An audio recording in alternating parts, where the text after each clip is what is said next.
श्रीरामं भूयो भूयो नमाम्यहम्।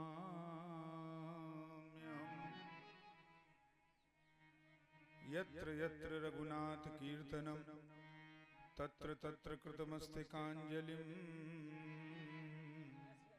बाष्पवारि परिपूर्णलोचनं मारुतिं नमत राक्षसान्तकम्। श्री गुरुचरण सरोज रज निज मन मुकुर सुधार।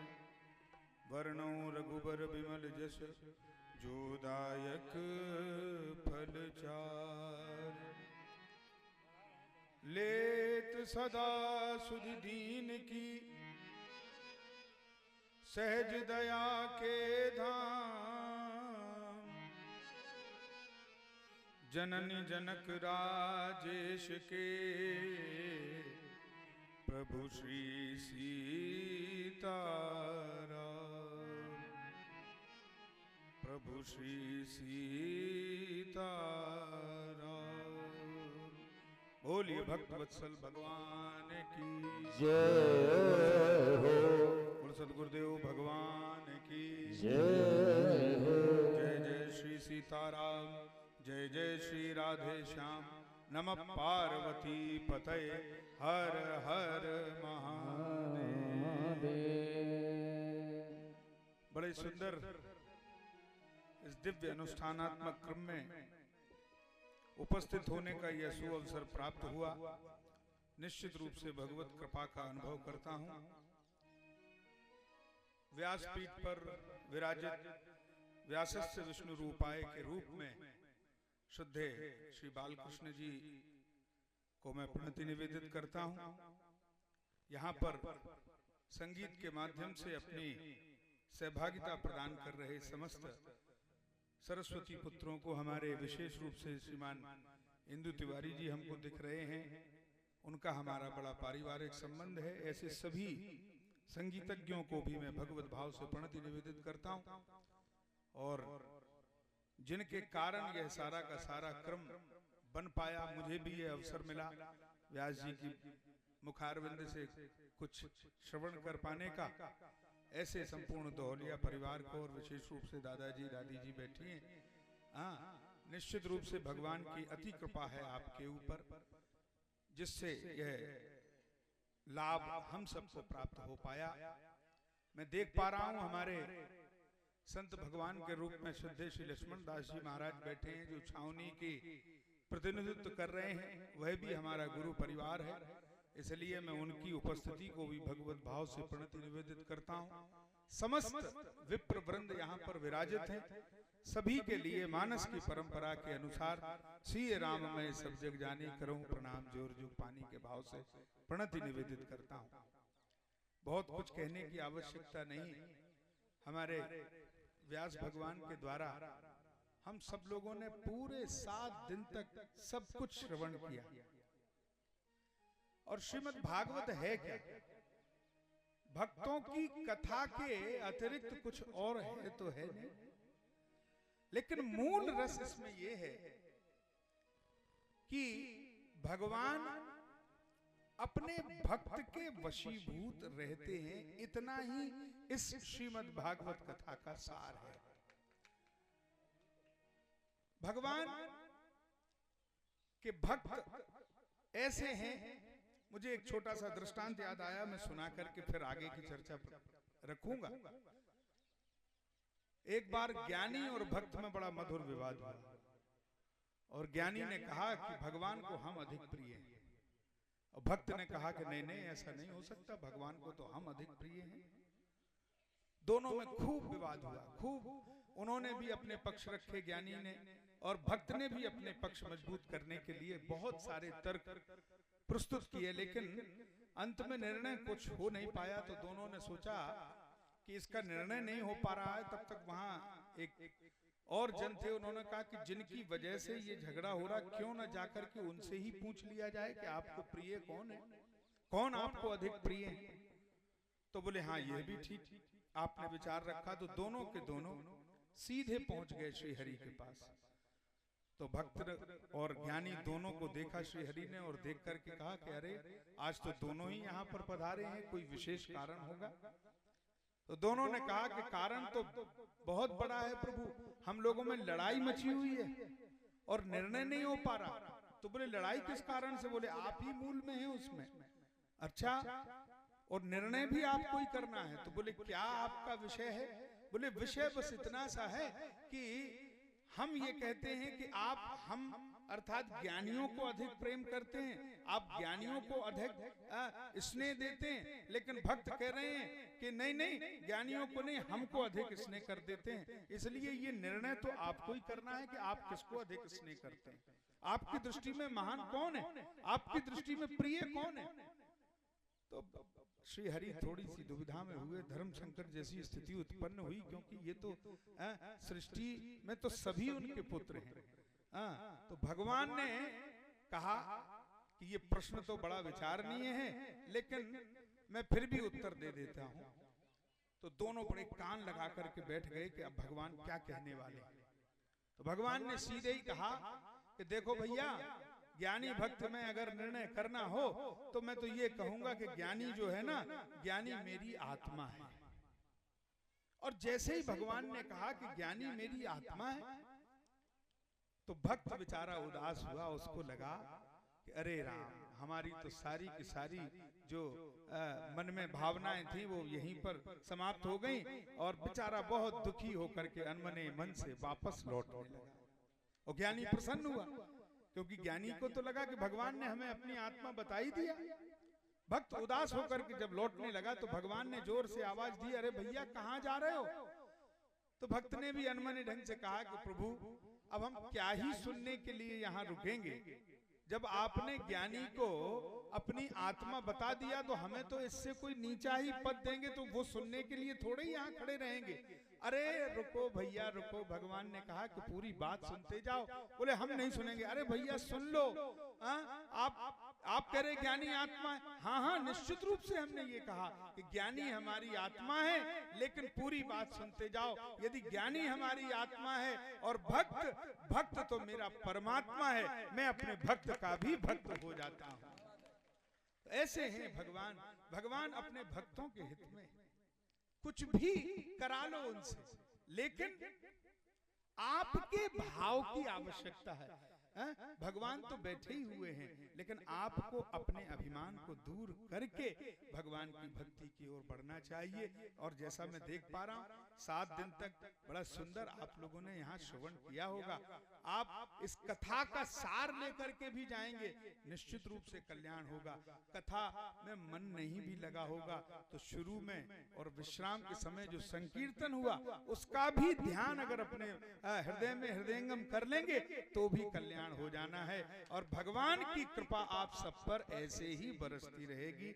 अधिक न बोलूंगा, क्योंकि पिष्ट पेषण करना भी उचित नहीं है। और बड़ी सुंदर व्याख्या, आज कितना सुंदर सुदामा जी का चरित्र हम सब लोगों ने सुना।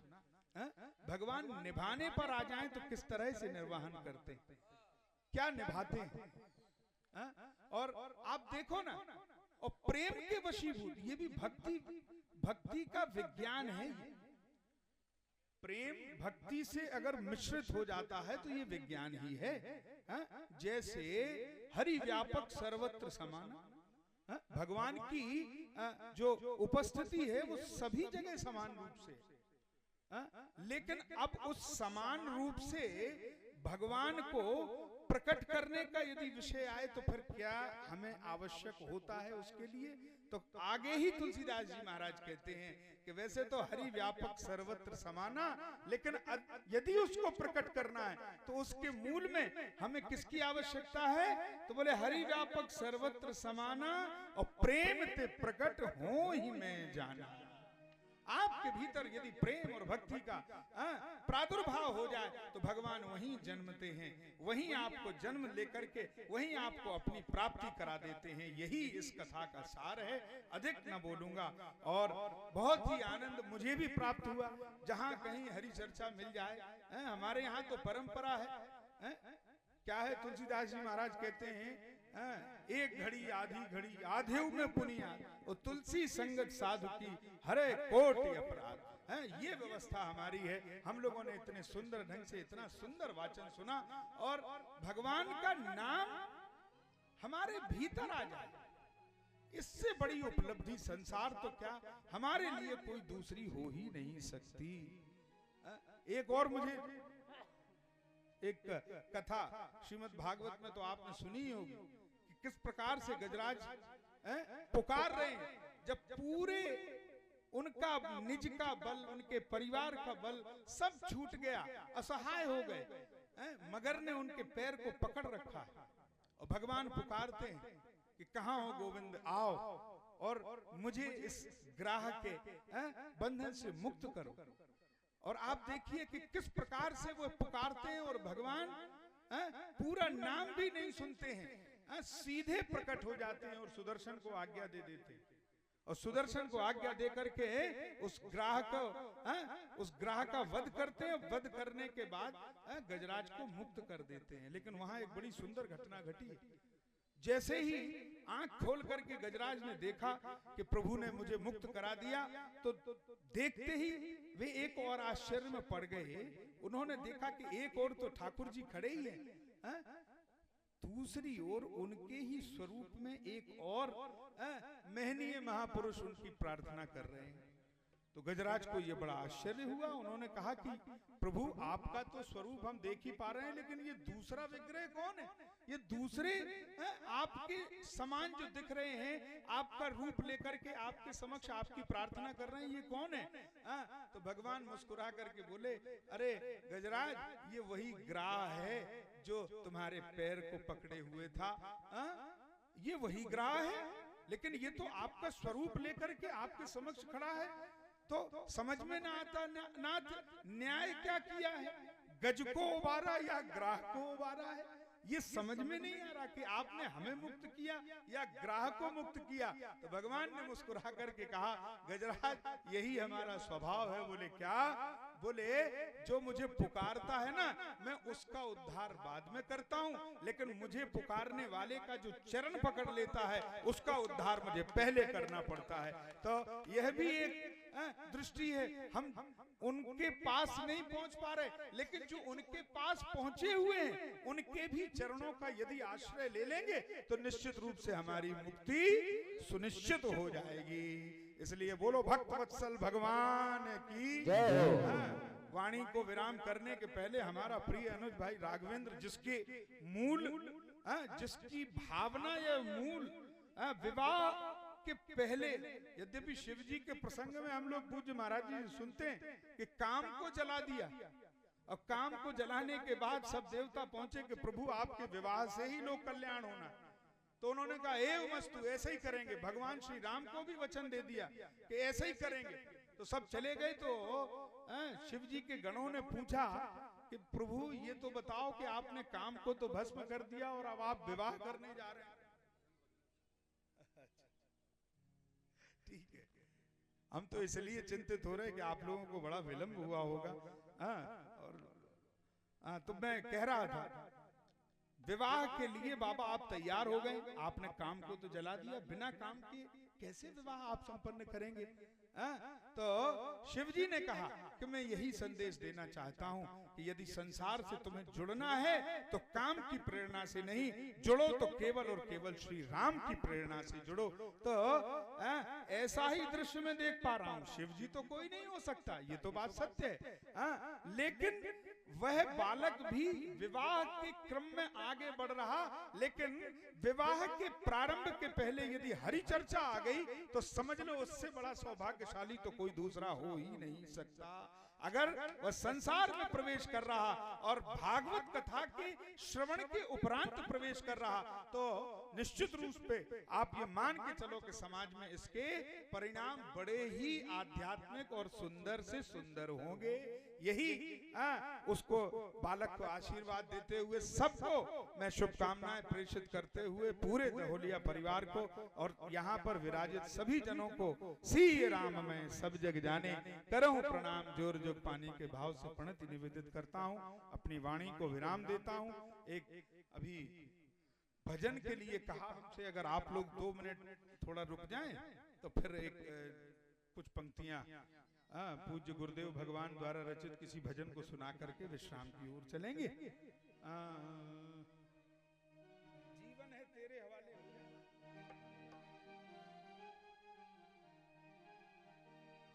देखो हमारी एक स्थिति और है, ये तो बहुत अच्छे संगीतज्ञ यहाँ पर बैठे हैं, अपन तो जो शामिल कर ले उसके साथ शुरू हो जाते हैं।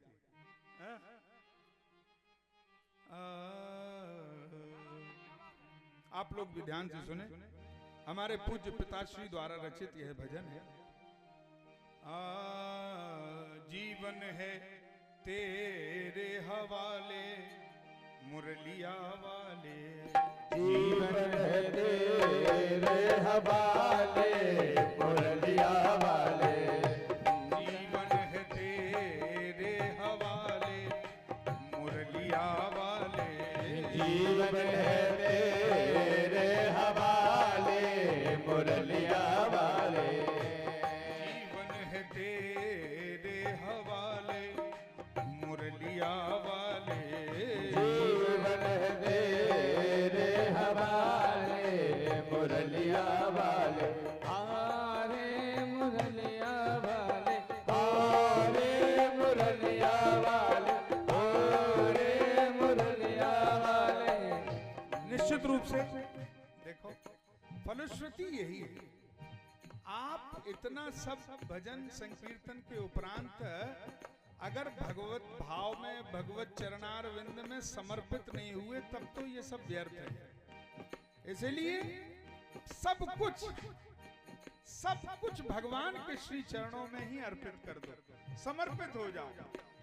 तो भगवान तुम्हें पूरा निभा कर ले जाते हैं, ये बिल्कुल पक्की गारंटी बता रहा हूं। जीवन है तेरे हवाले मुरलिया वाले, जीवन है तेरे हवाले मुरलिया वाले, मेरे अपने हुए ना अपने, मेरे अपने हुए ना अपने, अब तो तू ही अपना ले मुरलिया वाले, अब तो तू ही अपना ले मुरलिया वाले, प्यारे मुरलिया वाले, प्यारे सबरिया प्यारे, प्यारे मुरलिया वाले, प्यारे सबरिया प्यारे, जीवन है तेरे हवाले मुरलिया वाले, जीवन है तेरे हवाले मुरलिया वाले, हम तो तेरी अधर की मुरली, हम तो तेरी अधर की मुरली, हम तो तेरी हम तो तेरी हम तो तेरी अधर की मुरली, हम तो तेरी अधर की मुरली, जैसे भी चाहे बजा ले मुरलिया वाले।